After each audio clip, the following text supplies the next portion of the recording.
Na aula passada, nós terminamos o capítulo 13 de 1 Coríntios 13, né? Que tem os 13 versículos, e nós falamos sobre essa questão do amor, né? Fechamos essa questão toda do amor. E tem uma coisa ali que eu esqueci de comentar, eu até comentei na turma de segunda agora, né? E eu acho que eu vou retomar só para mostrar para vocês, porque é uma coisa que, por exemplo, você não vai encontrar em muitos canais, as pessoas raramente abordam essas coisas. Na verdade, se fala muito sobre a questão das línguas, e há um debate fortíssimo, não somente na questão dos dons, se eles estão ativos ou não estão ativos, mas principalmente no mundo, no meio pentecostal, né, certas frentes de algumas igrejas atacam o pentecostal por causa da língua estranha. E o que eles dizem normalmente? Que a língua, na verdade, o dom de línguas são idiomas dos povos, que é o que você vê em Atos 2, né? Atos 2, a manifestação do dom de línguas de Atos 2, claramente pelo texto, você vê que é uma glossa, ou seja, é um idioma humano, até porque ali tem um simbolismo, né? Em Atos 2, tem um simbolismo das nações dispersas.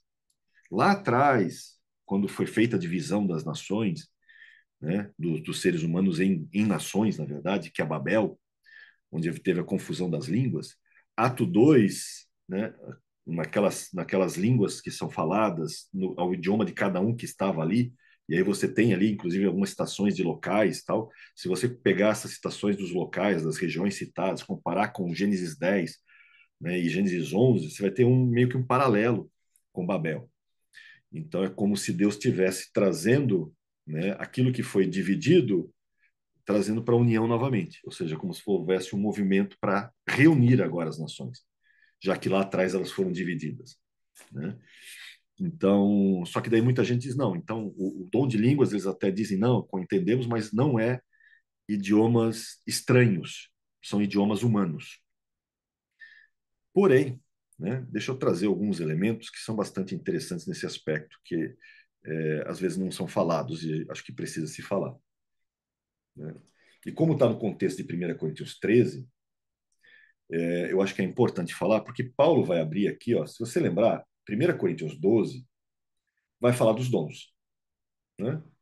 Ó, 1 Coríntios 12 começa a questão dos dons.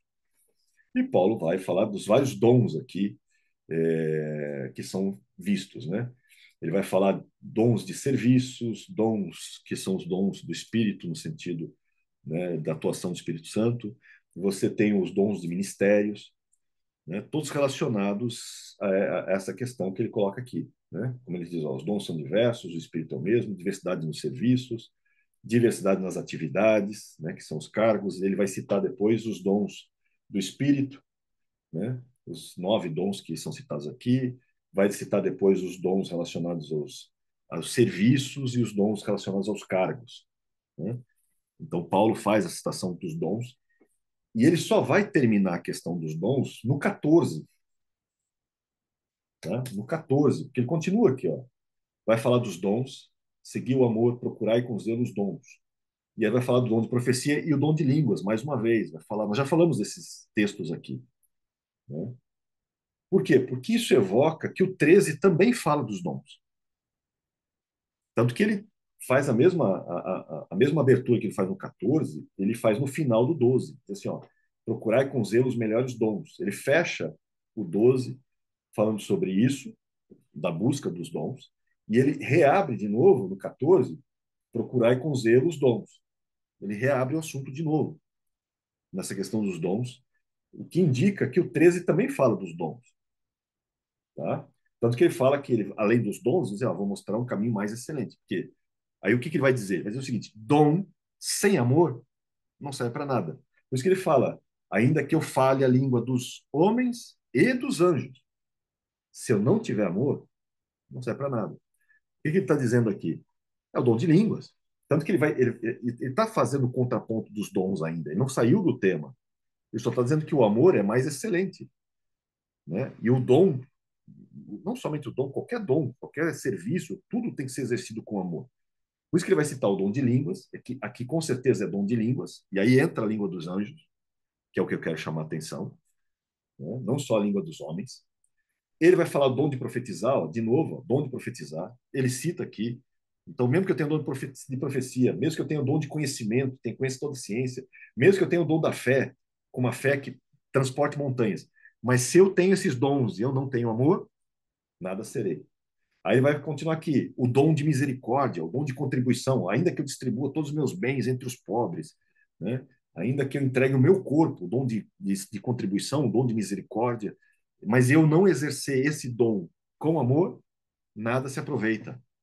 Então, Paulo não mudou a questão dos dons. Ele vai falar dos dons, porque daí ele vai falar do amor, todas aquelas características que nós já estudamos.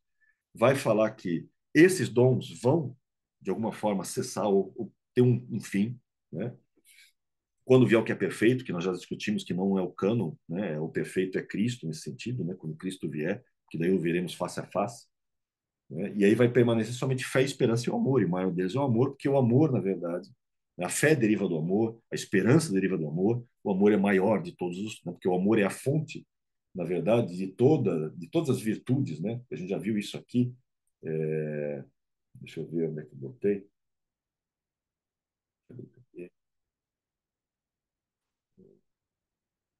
Agora eu perdi.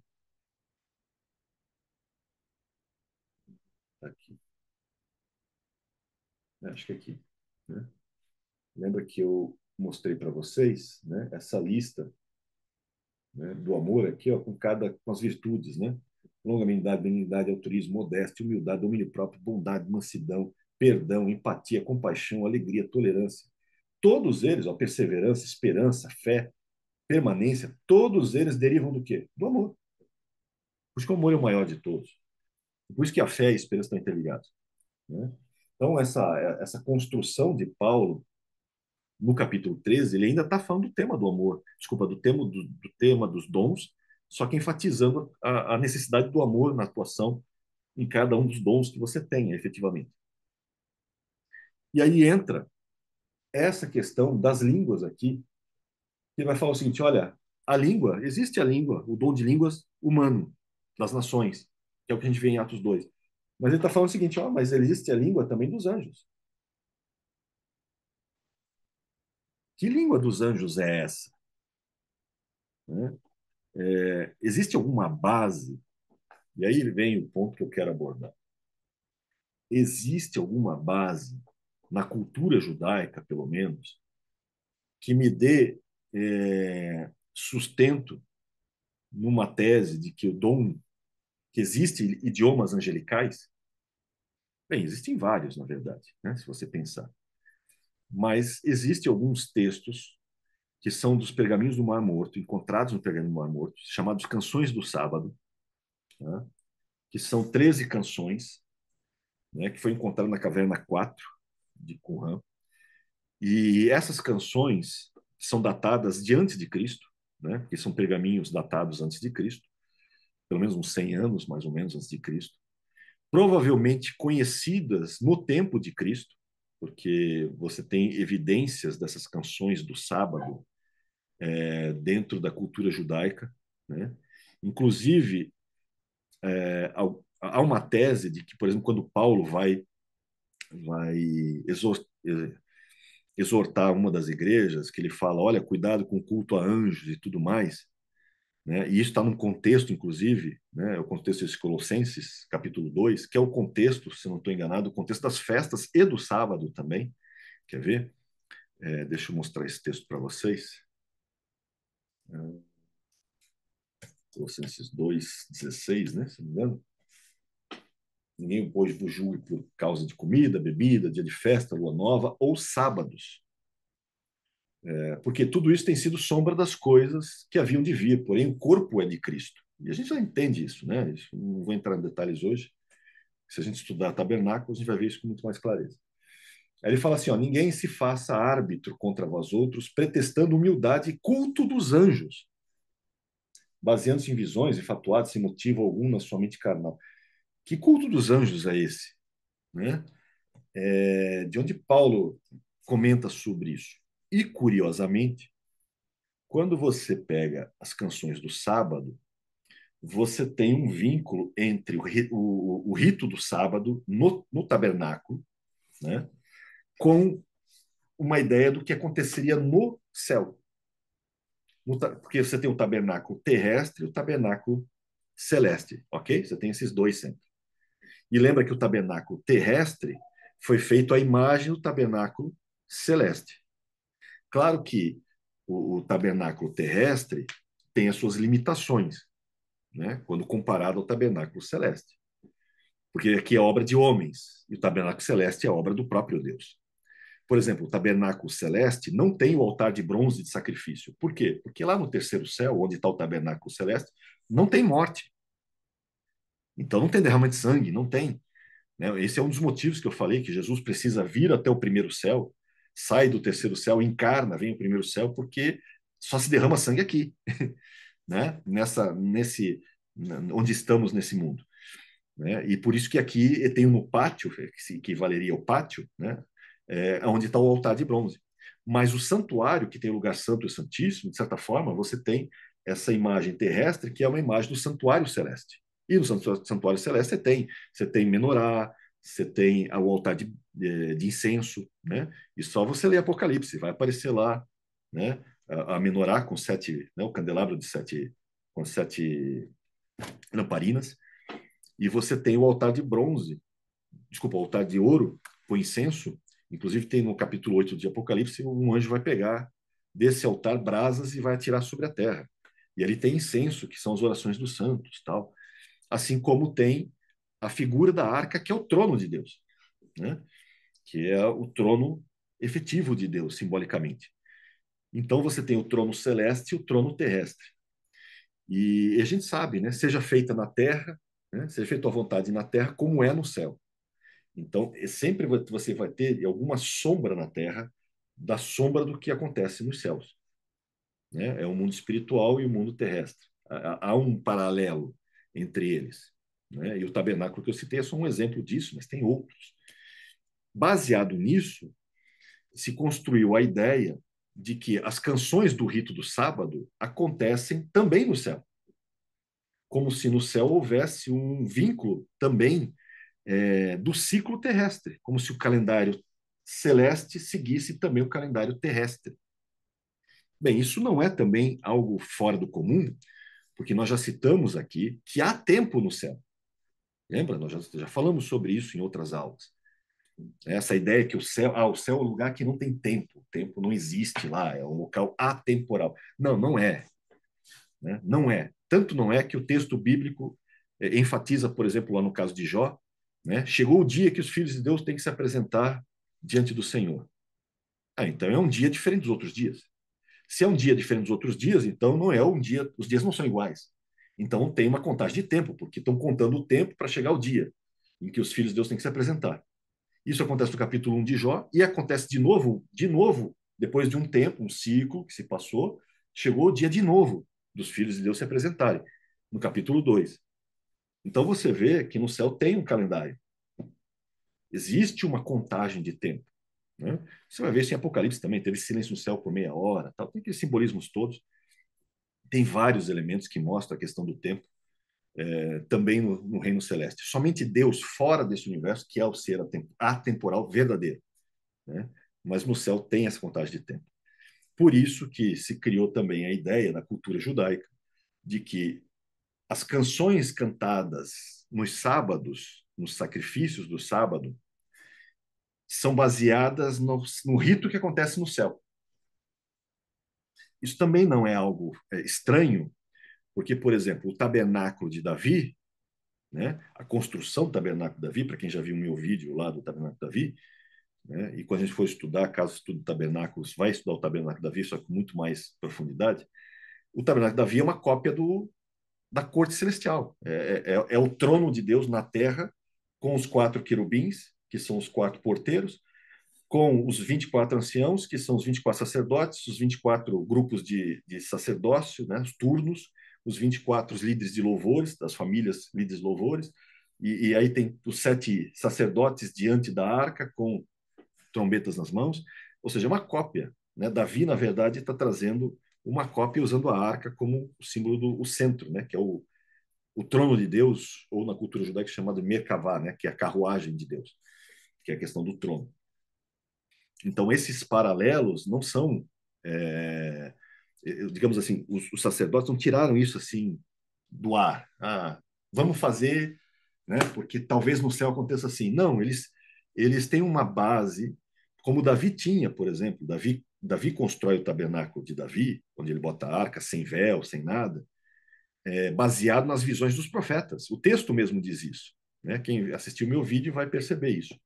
O próprio texto diz: Davi não tirou da cachola dele, eu vou botar uma tenda, vou botar uns porteiros aqui. Como é que eu faço os sacerdotes? Deixa eu ver, vou chutar aqui 24 turnos. Não, tudo que ele fez ali, ele ouviu dos profetas. Só que está escondido nos textos bíblicos. Você vê, né, a música que Davi coloca, que Davi inova, né? Ele coloca música. Não existia música nos sacrifícios, não existia música no tabernáculo nesse sentido. Davi inova, traz o grupo de louvor, separa em grupos, tal.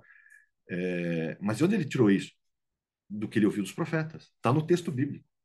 Né? Tem as passagens lá. Só leia crônicas. Está lá. Está escondido em vários textos. Então, essa ideia das canções do sábado usa uma base similar. Tá? Então, é como se fosse um reflexo. Ou seja, os sacerdotes estão aqui cantando e eles entendem que no céu está acontecendo algo parecido.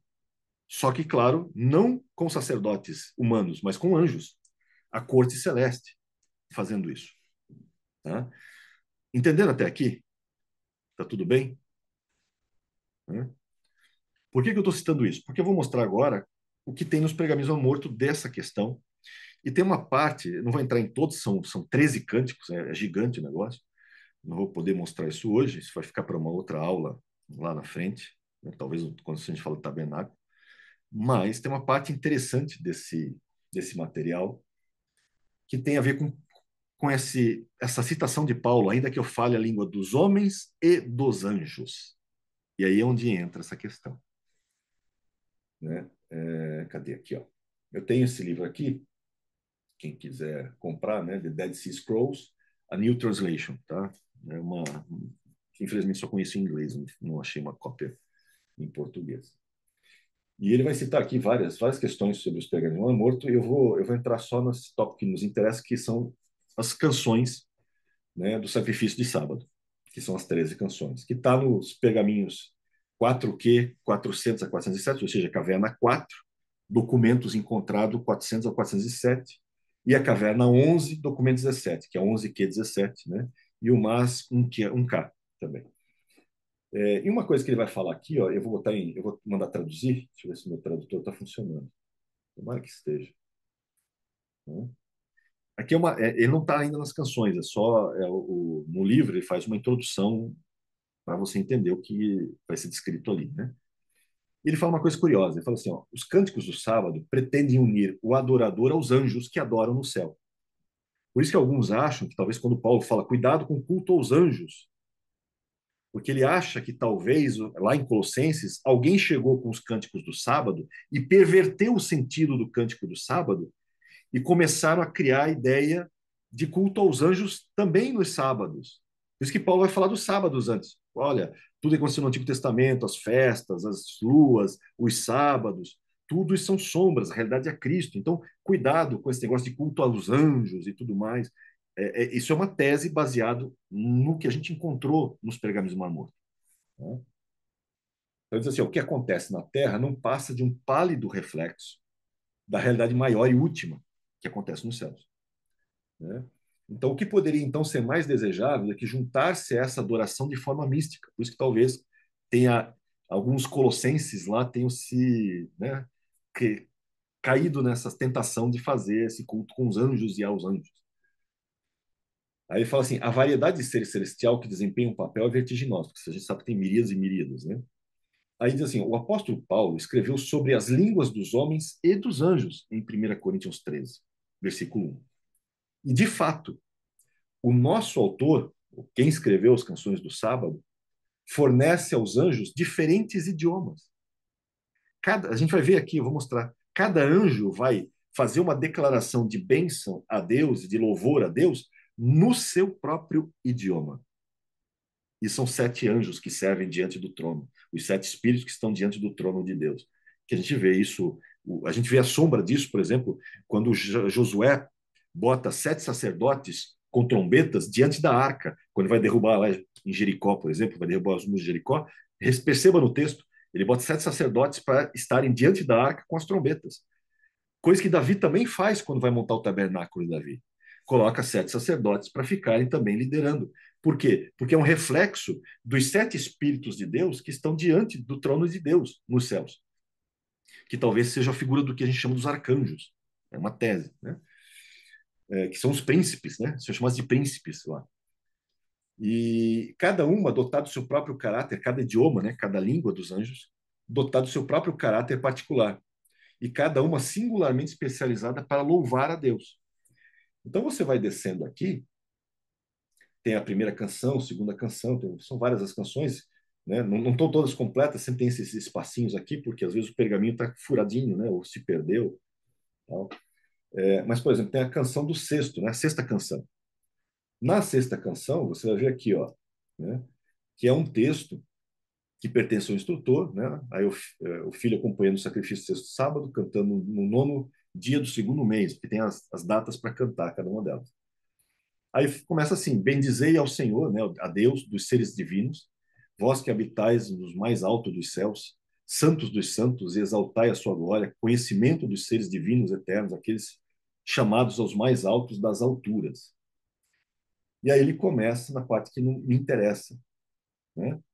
Ó, um salmo de bênção será pronunciado na língua do primeiro príncipe-chefe, ou seja, o primeiro anjo que serve diante, né, o príncipe que serve diante do trono de Deus, vai cantar o primeiro salmo de bênçãos, de louvor a Deus, no seu idioma. Né? Vai falar 7 bênçãos maravilhosas no seu idioma. E vai abençoar o Rei de todos, o Rei do universo, o Senhor dos senhores, né? Eternamente santo. 7 vezes com 7 palavras, que 7? 7 fala em completude, né? Então sempre tem esse 7 sobre 7. Né? Aí vem, ó, um salmo de exaltação será falado na língua do segundo príncipe. E aí vai algo similar, só que é outro tipo de louvor. Né? E depois a mesma coisa, você vai ter depois um salmo de glorificação na língua do terceiro príncipe. Né? E vai até o sétimo príncipe. Né? Ele continua aqui, ó, vai até o sétimo príncipe. E tem um no oitavo, por exemplo, na oitava canção, que também vai ter os vice-príncipes. Né? E cada um dos vice-príncipes, né, dos anjos, vai falar também na sua própria língua. Né? Então aqui também você tem, ó, deixa eu botar aqui também para traduzir. Ó, a exaltação que vem das suas línguas, 7 mistérios do conhecimento, no mistério maravilhoso ligado aos 7 reinos absolutamente santos. Aí a língua do primeiro vice-príncipe soará 7 vezes mais alta, a língua do segundo, a língua do terceiro, quarto, quinto, sexto, até o sétimo. Então, o que que você tem aqui? Você tem, dentro do próprio rito da cultura judaica, dentro do próprio rito do templo, inclusive, a característica de que os anjos têm os seus próprios idiomas, não é um idioma só, todos falam o mesmo idioma, não, você tem vários idiomas distintos, esse conceito da língua dos anjos, nesse sentido. O que dá a entender, e aí você pode trazer dentro desse contexto, que Paulo, né, quando ele fala, ainda que eu fale a língua dos homens e dos anjos, ele está se referindo ao dom de línguas, que pode tanto se manifestar em idioma humano, né, sei lá, alemão, japonês, o que for, como pode se manifestar no que nós chamamos, né, as labachúrias, né, as línguas celestes, que não é uma só, são várias, de vários grupos, de vários reinos celestes. Por quê? Porque lembra, anjo não é qualidade de ser, anjo é função. Nós sabemos que existe, por exemplo, os querubins, isso é uma qualidade de ser, é um tipo de ser. Os serafins, que nunca são chamados de anjos, né?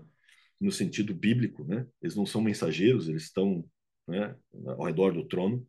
Você tem os ofanins, que são as rodas, né? As rodas com olhos, são chamados de alguns textos como ofanins.